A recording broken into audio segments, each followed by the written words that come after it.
What's up, YouTube? Back with another reaction today.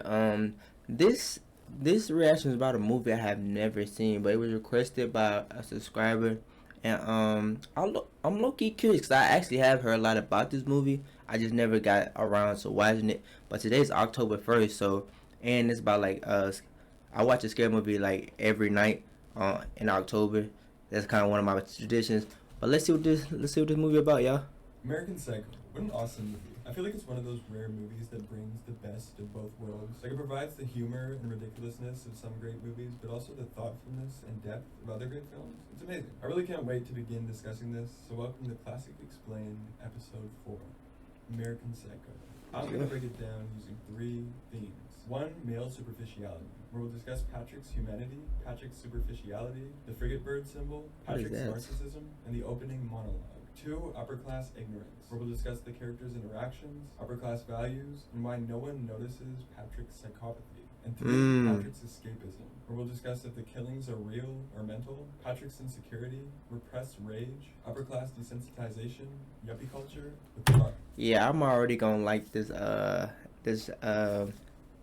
movie because, like, based off like Patrick escapism, real versus mental. I love talking about stuff like that. That's one of, like, me and my friends talk about stuff like this all the time.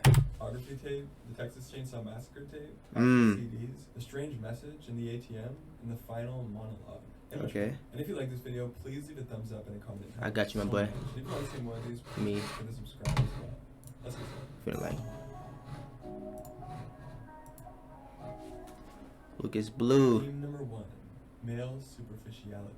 In this movie, it's quite clear that Patrick Bateman is the main character. But surprisingly, we don't learn much about him as a person. Throughout the entire film, we get very little insight into the human aspect of Patrick. We learn almost nothing about his family. We never find out about his true passions. We don't really know who he actually likes, and we don't even know what his career is, specifically. And it's not because this movie is surface level. We all know this movie is far from surface level. But it's because Patrick is surface level. He's extremely superficial. He spends so much of his time at work, but we never actually see him working. All he does is schedule reservations at high-end restaurants, order in drinks, and critique the work wardrobe of Jean, his assistant. And when he describes his job to others, there's no detail. He prefers only to show off the name of the company and the fact that it's on Wall Street. We even hear from Evelyn that he doesn't like his job. She actually says he hates it. This all clearly showcases that Patrick lives for public presentation. Okay. This way of living derives entirely from insecurity. Patrick also falls in love with the presentation aspect of his life because this is all he has. He has no other form of love.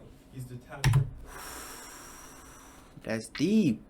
That's deep. I feel like a lot of rappers and just like anybody famous, like, I feel like a lot of people, like, I'm gonna say especially in the rap game, like a lot of people that's in the rap game, they live for the image.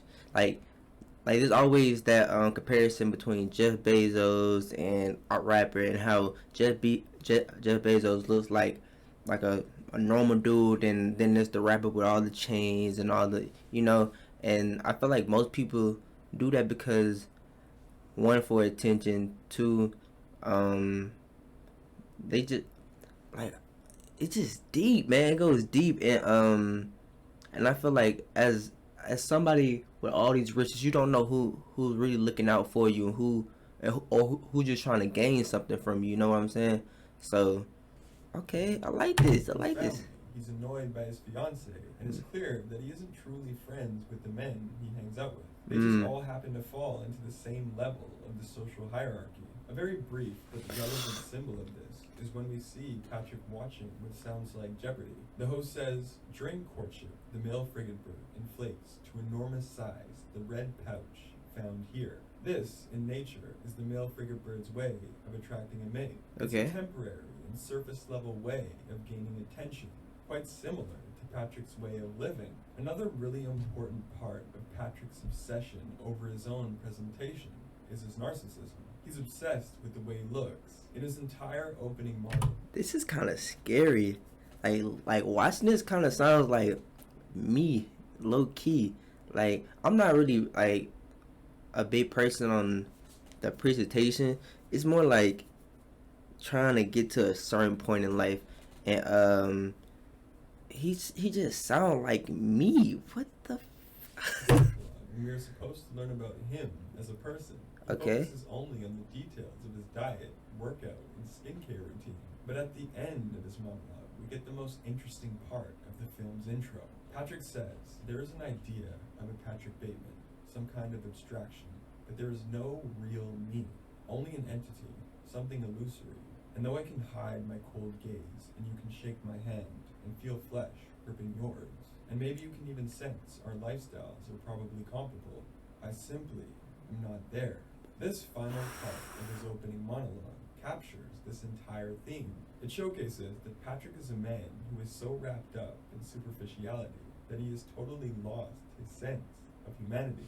And I think Yo, this shit sound like it kind of sounds like me, but I don't think I lost my sense of humanity. It's just like I, wow, this is a deep video for me, y'all. Like, what I'm definitely gonna go watch this movie, but I like I base my life literally around improvement. From the moment I wake up, I make my bed, I go to the gym, I eat healthy. Like I feel like I and I rarely call out. I rarely ever call out. The only time I ever call out is when like I literally cannot get out of bed. I don't care if I got 4 hours of sleep, I'm going into work, or I got one, or I got none, I'm going into work. This is I crazy. think it's also symbolic how in this same moment he is peeling back his face mask as he gives us the first hint into who he might actually be. Number 2, upper class ignorance. I think for me, the main source of the comedy in this movie is the ignorance of so many of the characters. Their values are wildly skewed, and they are no different from Patrick as human beings. And Okay. even though it's funny, it provides a very honest and unrelenting critique on the lifestyles of the upper class.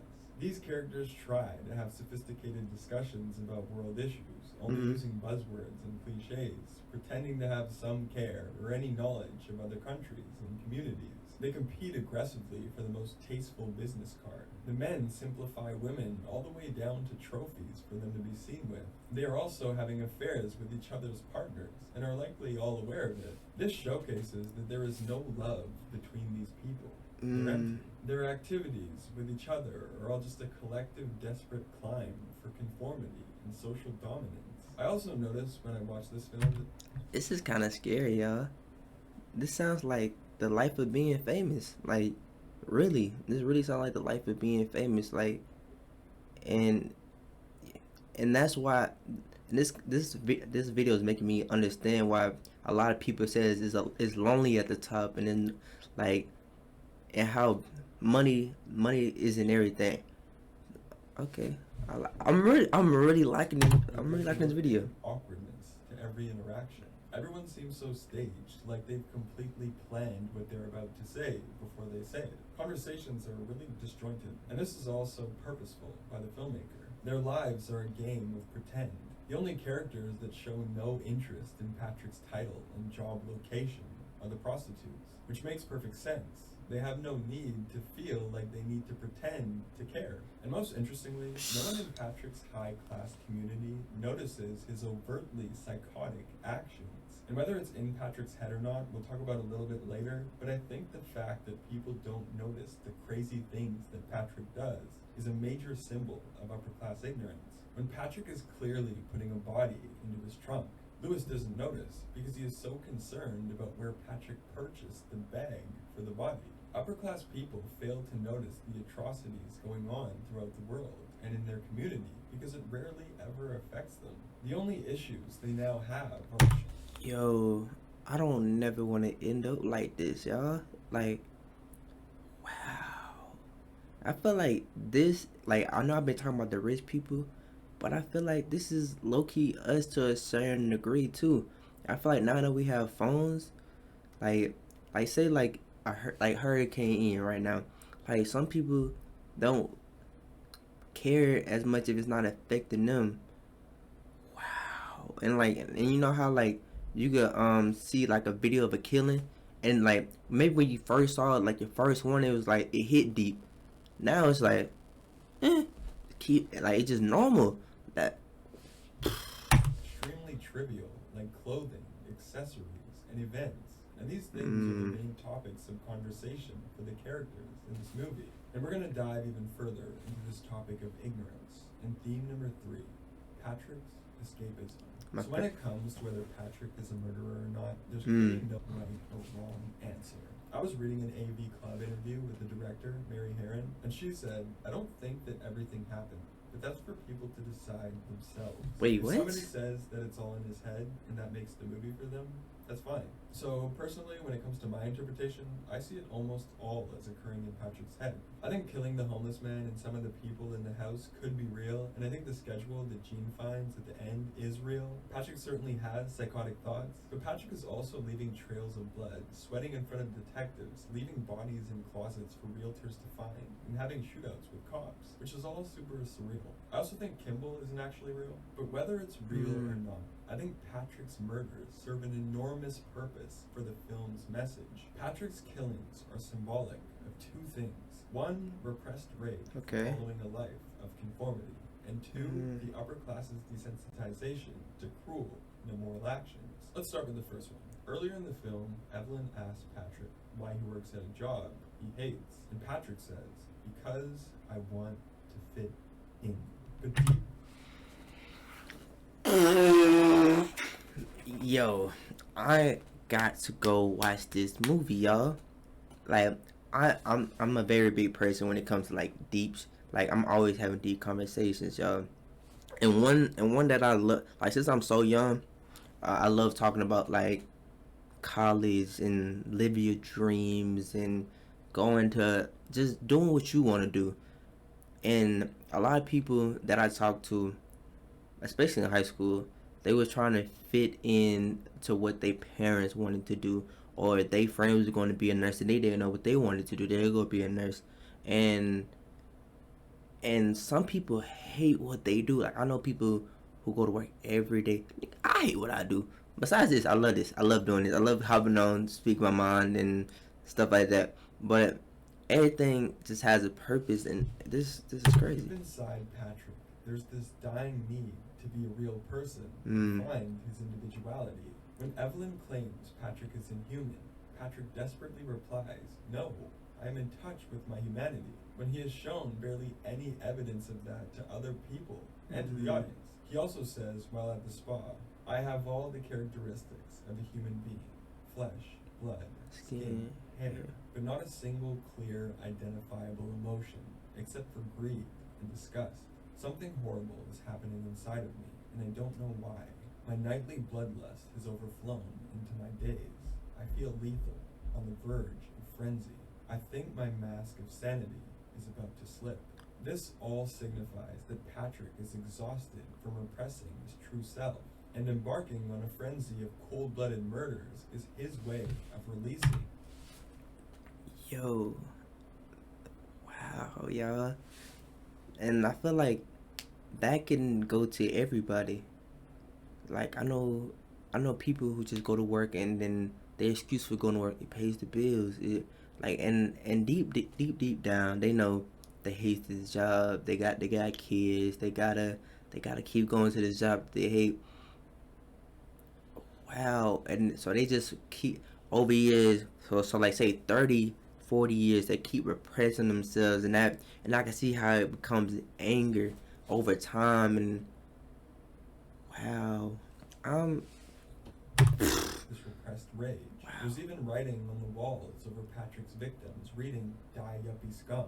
Yuppie culture is basically the culture of young urban professionals who like to show off their preppy symbols of status. We also see 3 different times Patrick describing a favorite musical album of his to his guests. And Patrick's interpretation of each of these 3 albums relates to Patrick's struggle to find his humanity. With 4 by Huey Lewis and the News, Patrick interprets individualism over conformity. With Duke by Genesis, Patrick interprets political freedom and monogamy. And with Simply Whitney Houston, Patrick interprets self-preservation and dignity. And each of the 3 times he describes the CD, he does something completely sick right after. It's as if every psychotic act represents a cry for help. Now let's move on to the second reason for the killings: the upper class's desensitization to cruel and immoral actions. One really big symbol of male and societal desensitization are the scenes with the TV playing in the background in Patrick's apartment. Patrick has two things playing in the background on his television. One, the Texas Chainsaw Massacre, and two, pornography. These tapes both contain highly sensitive content. They either glue us to the screen or make us change the channel immediately. But Patrick exists in this eerie, inhuman middle ground where it's just background noise. I think this is symbolic of how upper-class males can become desensitized to the manipulation of sexuality and the cruel atrocities that occur in order to maximize company earnings. Patrick's community doesn't notice his psychopathy and killings because cruelty and desensitization is such a common thing among the upper class. We even get a symbol through Patrick's psychosis where the ATM says, "Feed me a stray cat." This is another symbol of trading life that is deemed insignificant in return for money. And it's the final monologue that captures the reasoning for Patrick's insanity. I want my pain to be inflicted on others. I want no one to escape. But even after admitting this, there is no catharsis. My punishment continues to elude me, and I gain no deeper knowledge of myself. No new knowledge can be extracted from my telling. This confession has meant nothing. What this monologue means is Patrick has lost sense of his humanity, and the killings are his attempt at releasing his frustration on those who have caused it. And even when he tries to become self-aware, admitting his immoral actions, no one cares, because immorality has been completely normalized in his high-class community. Everyone is just as inhumane as Patrick is. They are all American psychos. Alright, that's my analysis. No Country for Old Men is next. I got a crazy amount. Wow. This movie sounds incredible. Like, it speaks on so many things, and I love movies that do like speaks on so many things in a short amount of time, y'all. And for it to say that we're all American psychos, in a sense, to me, that's true. I feel like the world is very desensitized now. Very desensitized. I feel like we as people have lost, I'm not gonna say all our humanity, but just a little bit. Like when certain things happen, we just like we laugh about it, make jokes, and I feel like back in the day, people wasn't doing that. I feel like when 9/11 happened, y'all, like it was such a big thing. Everybody came together. Now it's like people poke at it, and I don't know, y'all. Tell me how y'all feel about this in the comments, and make sure you like, comment, subscribe, and hit the post notification button to know next time I post a video. Alright, y'all. It was fun.